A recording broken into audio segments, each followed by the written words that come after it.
United have lost at home again this season, this time going down 2-0 to Crystal Palace. I see a lot of people saying it's kind of like a one step forward, two steps back kind of situation. I would probably go along with that, to be honest. There was no recognised striker. I think that's the main crux of the problem. There has been, and you could talk about Højlund and you could talk about Xerxes, but their numbers are poor at best. There has not been what I would class as a recognised goal scorer in this side all season.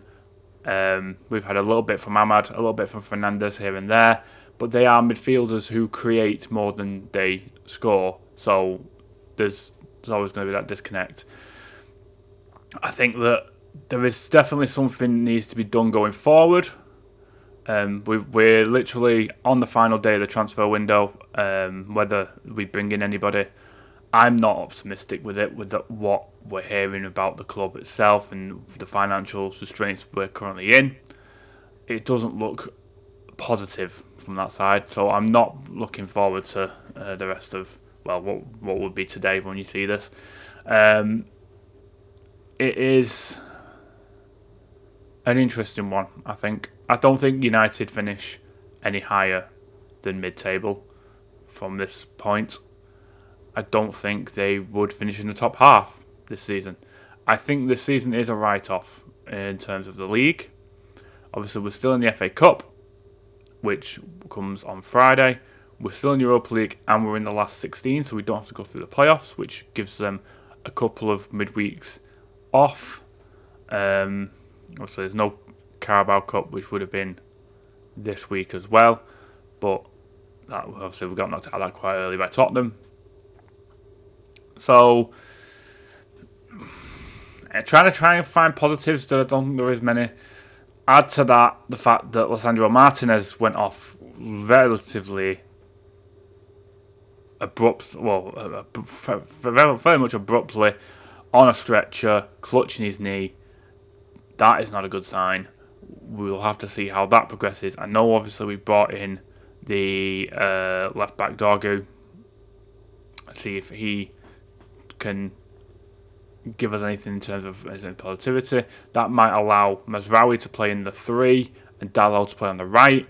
Has Dalot been good enough since we've been playing the 3 back? I don't think he has. Since Amarim's come in, I don't think Dalot has been great. But is it because he's playing on the left? Would you play Ahmad? I think that Ahmad plays really well in the wing-back role. I think if Dorgu is more of an attacking threat, it might help that situation. We don't know. We'll see what happens this week and how things progress by Friday. There isn't much positive from this week, from this one. I don't think there is going to be any movement in the transfer window. We also brought in Aiden Heaven from Arsenal, but he's a youngster, he's only 18. Apparently he's going to get integrated into the first team. He may have to be now due to the fact that Martinez's injury, depending on how serious that is. It looks like it might be, from first glance, it might be a season ender, which is a shame. But it just adds to United's issues. If they are to do any business today, I think they need to bring in a striker or an attacking midfielder. Someone that's going to do something in the final third. But we'll see what happens. I'm not optimistic about it whatsoever. It's not a good one, guys. Not a good one today. There wasn't really anything positive to say, really. There was moments in the first half, especially the first kind of 10, 15, 20 minutes, where they looked positive and it looked like we were going to be controlling the game, but then it just kind of capitulated. Then Palace came into it.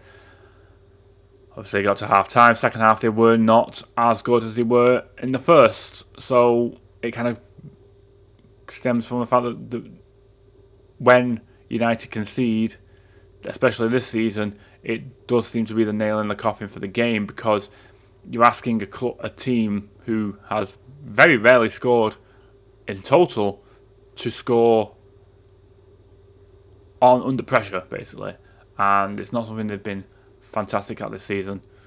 I think that although the league is near enough done for us. We're not. I don't think a European spot is going to be looking. We're looking like a European spot at the moment. We'll be lucky to get mid-table, to get top half.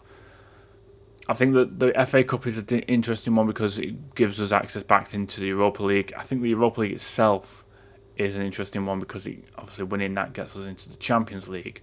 Now, I'm not saying that United will do these. I'm just saying that maybe priority should shift towards one of the two. And personally, I would say the Europa League because it's a Champions League football. And that's big for United. And to be fair, City are in a very similar process for them to get Champions League football at the moment. They might have to win the Champions League. So, we'll see. We'll see what happens. But let me know, guys, what you think in the comments. What you think of this team. And what you think will happen in the last day of the transfer window. I personally don't think there'll be anything happening. We've seen Rashford leave to go to Villa. And we've seen Anthony go to Betis. So we've lost two attacking midfielders, two wingers basically, and no one's been brought in. Whether he's going to have to start bedding in from the youth team, we'll see. But it's not looking positive, to be honest. We'll see what happens. Maybe we'll get someone in. I highly doubt it. Like this video, guys, if you have. Subscribe if you're new. Until next time, guys. Take care.